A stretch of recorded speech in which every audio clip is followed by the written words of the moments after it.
analyse de ma façon de réformer un peu, de repréciser un peu l'utopique freudienne. Le surmoi, le moi, le surmoi, à mon avis, c'est une hypothèse que je fais, mais je rebondis sur mes propres observations. C'est que les femmes parlent tout le temps de moi, je, vraiment, ich. Donc, Freud a dû remarquer à l'époque à quel point les femmes employaient cette référence au ich.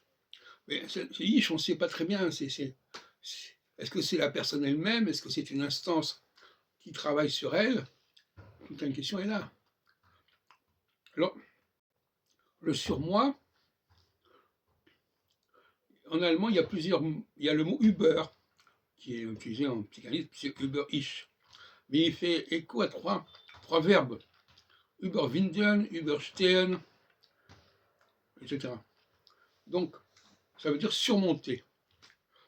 Et à mon avis, le surmoi, c'est surmonter le moi.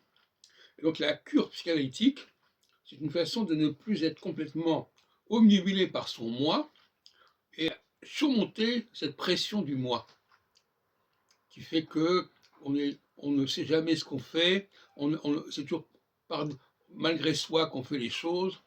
Alors moi, donc Ich, bon, Ich chez moi, voilà, le Ich m'a obligé à faire ça, j'ai pas pu m'empêcher de faire ça, voilà. Bon, la cure psychanalytique pour moi, c'est quand la personne arrive à ne plus être constamment en train de faire appel à son Ich pour expliquer ce qu'elle fait. Parce que c'est Ich, quand elle dit Ich, en fait, c'est même pas elle-même. C'est un dédoublement de la personnalité.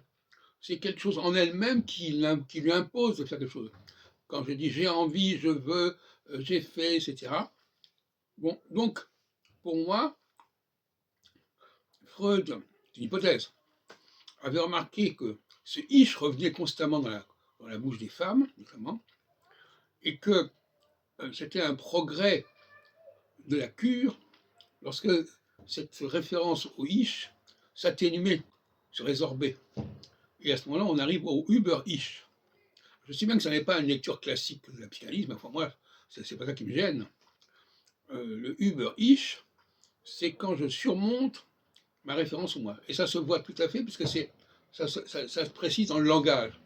Si vous enregistrez une femme pendant un quart d'heure, vous verrez combien de fois elle emploie le mot je, ou en allemand ich, ou en anglais I, ou en italien io, etc. Ou en hébreu ani, ou en arabe. Quand quelqu'un est constamment en train d'utiliser le mot moi, ich, etc., il y a un problème. En tout cas, il y a une immaturité, et donc par conséquent, le Über-Ich, c'est d'arriver à surmonter ce problème du moi, du Ich. Voilà mon point de vue.